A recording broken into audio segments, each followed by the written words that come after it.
ụmụnne m eji m ozi wee bịa inye ndụmọdụ ndị ọhaneze na ndị na-achị ya n'Igbo, ndị gọvanọ South East, ma ndị igwe, ndị nze na ọzọ, ndị ichie, ndị okolo, geenụ ntị. Eji m ndụmọdụ wee bịa. Otu ọbụla o si na dị ejeka m ije ka amaka m ihe. Onye njenje ka onye isi awa ife ama. Enwecha ọtụtụ ndị ntorobịa nwere ike ịdụkwa ndị okenye ọdụ tụnye ha alụ. Enego m ife gbasara ọhaneze na ndọrọndọrọ ya na-eso na ọtụtụ ọchịchị a na-achị n'ala Igbo na ndọrọndọrọ ya na-eso. M wee sị ka m bịa kwuo okwu a. Ọkwa ịfụrụ entitlement mentality n'ọmụnwa ka ife a ruru ma ọ bụ na ekwesịrị n'ọmụ ka a ya enye ife a. Ịfụcha onwe gị na ịka ndị ọzọ mma. Onye kpatara ịpụta n'ala Igbo ịfụ taịtụl na-aba anyị isi. Unu nene unu afụ na enwere ihe onyonyo nwanne anyị nwoke kwuru maka gas, enwero gas, enwero rail station. Ife a bụ mmadụ ka a gwara okwu ahụ. Amụrụ m ife ndị House of Rep, amụrụ m ife ndị senators na-anọchite anya Igbo, amụrụ m ife kedu ife unu na-eme gbasara ife o kwuru. Ife na ọ na-emezikwa anyị ka ka ya esi wee nọ n'iru nne tie nwata ife. Anyị bụ ndị ntorobịa nọ ndị okenye wee na-eji iji ifere ebe esi enweta gas ka enwero gas pipeline. Ọnụ ọ dịghị ifere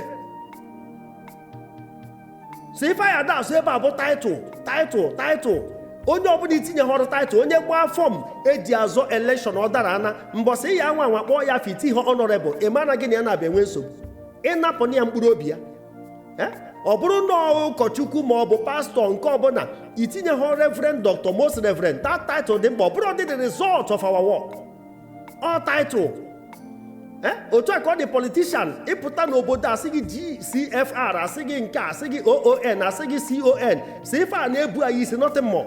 Mana enego m ndị nọ na western world ife dịka Barack Obama, ife ya afụdewo president Barack Obama, Donald Trump na ego ya niile, ife aka Emmanuel Macron, ife aka ya nụdebe, Ibrahim Netanyahu, ife aka ya nụdebe. Mana nke be anyị bụ title everywhere. Afa na-ada ụda but no work. But o kwesịrị n'ọlụ anyị adị egosi ife anyị bụ. Let our work speak for us. Ife nji na-ekwu okwu abụ na-eme na election ọhaneze. Ndị ikwere pụtakwa na ha bụrụ ndị Igbo nke ahụ gafee.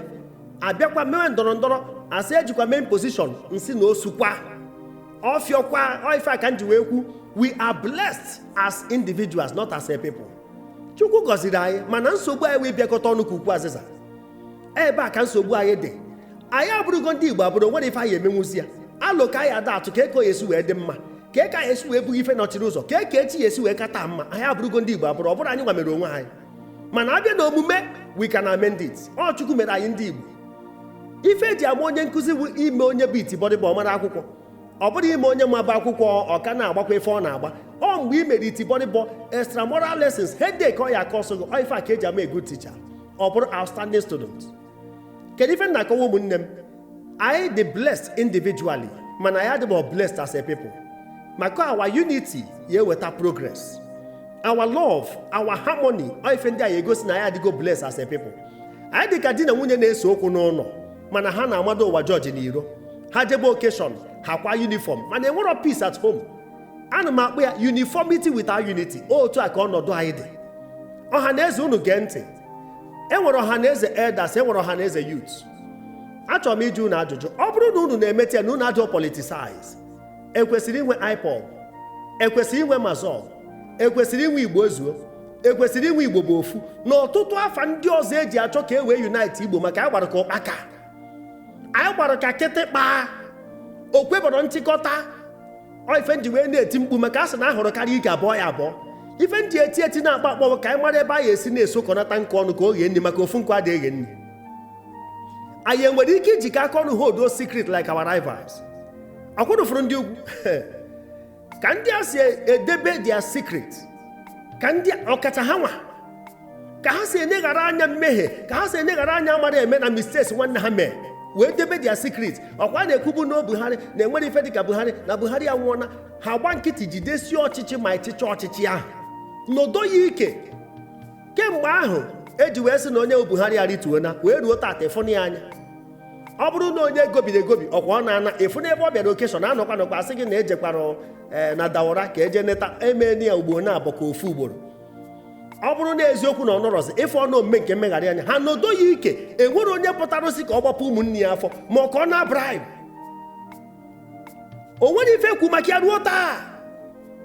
Ife dịka Erufai chọọ ime kampen o were asụsụ be ha nke ndị Baịbụl apụta na-asụ oyibo anyị amara asụ a na-asụ gramatikal kwashiọkọ eji egbu uko nwụrụ anwụ. Anyị na-aka mma n'iro na ka ha so wee jide security agencies jidesie ya ike.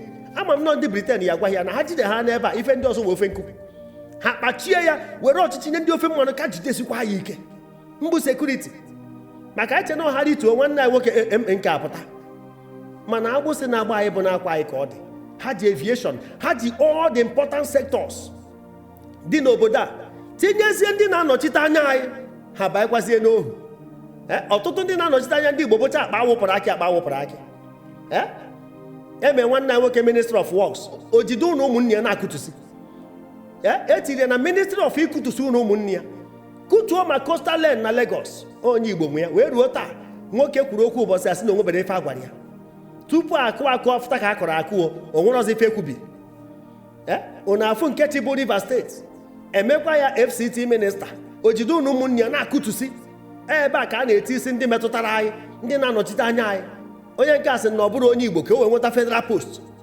Ife ọzọ a na-enyekarị anyị bụ Ministry of Information ije na-akụgharị asara na-ekwu nke agwa ikwuo na nke abụọ gị kwuo ọ ife a na-edebere anyị enye anyị nke petroleum gbatabara nyeghị nke ọkụ ebe ndị mmadụ ya akpụghị n'ọnụ ọkụ adadị na ịmara ife ị na-eme dịka e nyere nwanne anyị nwoke ikpeazụ ọ dịka ikpeazụ nke Ministry of Health nke nọ mgbe coronavirus bịa ụnụ afụrụ kwa ụbọchị ọ na-agụsị ndị bu ọrịa ndị nwụrụ anwụ so ife a ka ọ na-arụ ganye na WHO akpọrọ ya onye nwaanyị mere anyị ebere.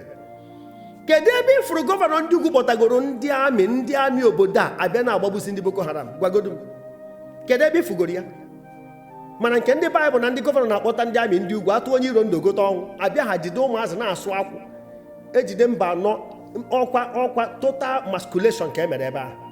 Obodo dị iche iche ife ọbụla azọ ya azọ eze na-agụ ọha ife ọbụla azọ ya azọ na WWE a na-agba na US afọna m ndị ofe mmanụ mmadụ ịtọkọghị n'ebe ahụ dị active na-agba mgba na-ewin belt na-etinye afa ndị be ha na their tribe na-inscribe their name na Sands of Time mbụ ndị ofe mmanụ mana adọshọn enwere ofe onye Igbo bagoro ebe ahụ na-abụrụ nke onye Ibeko a kọrọ anyị na 1980 nke asa akọrọ ọkpọ tie ọba aka ka ọ bụ igwe ka eji wee kụọ ya ife otu a ka esi wee nụ ama mma mmecheta onye dị ife ahụ na ka ha si wee jikọ ọnụ mbụ ndị ofe mmanụ. Eji m na Netflix mụ na somebody na-akpa a friend of mine na-akpa anyị wee nenecha fim dị na Netflix ọ bụrụ na ndị ofe mmanụ nwe 80% of the movie dị ebe ahụ ha na-ejikọ aka ọnụ collaboration ha dị ịtọ ha dị ịnọ mee movie ha dị ịtọ ha dị ịnọ mee movie otu aka ọ dị na their music otu aka ọ dịkwa na everything media ewere ya na-akwalite Davido, Wizkid, Burna Boy, Asake ọ na-afịọ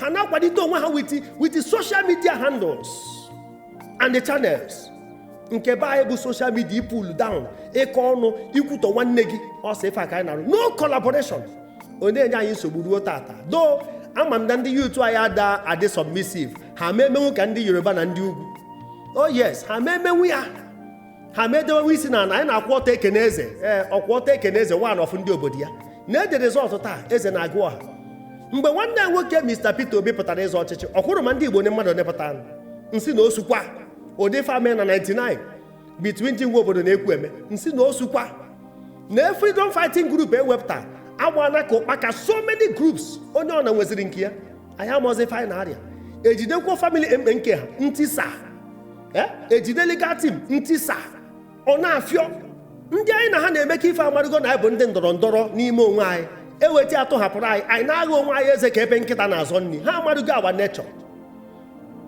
Ndị niile stepụrụ Atiku down ka m bịa jụba ọ bụrụ nọ ndị Igbo politicians ha ya emenwu ya eze na-agụ ọha ha ya emenwu ya na ka ndị Northern Governors Forum si wee jikọ onwe ha ọnụ na-enwe meeting na-enwe nzukọ ndị West na-enwe nzukọ ọfụ a ka ọ bịa dịka ifere omebeziri anyị ọ dịka ndị South East ọ na-agbakọnatatụ very shameful na ya ndị South South kakwa anyị mma na ka Moteku ka na-arụ ọrụ Ijiba ka na-arụ ọrụ na North till date nke anyị how far kedu ebe forest guard nọ Ebube Agụ how far ndị Fulani one ka enwudego ndị killer headers ejide ESN hijack ya skata jide MNK kemgbe ahụ ife na-afịọ nọ na-afịọ. Mmadụ one ka enwudegoro ndị anọgasị n'ọfịa dị na be anyị? Mmadụ one? It is very bad, ụmụnne m, ọ dị njọ. Ndị Igbo ka anyị mụta na ife, ka anyị ghara anabata na imposition of leadership emega anyị enough. Anyị ma ife karịa ife ndị a na-eme anyị. Ndị Igbo chọrọ ndị ya eduhe edu, ọ bụrụ ndị ya achị ha achị. Iduo ndị Igbo idute ha mma, ifu na Igbo na-erube isi. Ka anyị mara na nke a ka udo wee bara anyị. Let us know this and know peace. Ohaneze, ana m asị unu congrats, emega election. Unu ekwekwana ka unu dị politicize. Ọkwa ife ọha chọrọ ka unu ya eme, ọ bụrụ ife few individuals chọrọ. The political profiteers na-anọchite anya anyị, ha chọrọ for their selfish aims, ọ bụrụ ife a egotist, ọ bụrụ ife a ka ya eme, nọ ife ọha chọrọ. Ọha nwe eze, eze nwere ọha. Zisa n'ihe onyonyo a, aha m brother Paul Chigbo ka ọ dị. The best of all.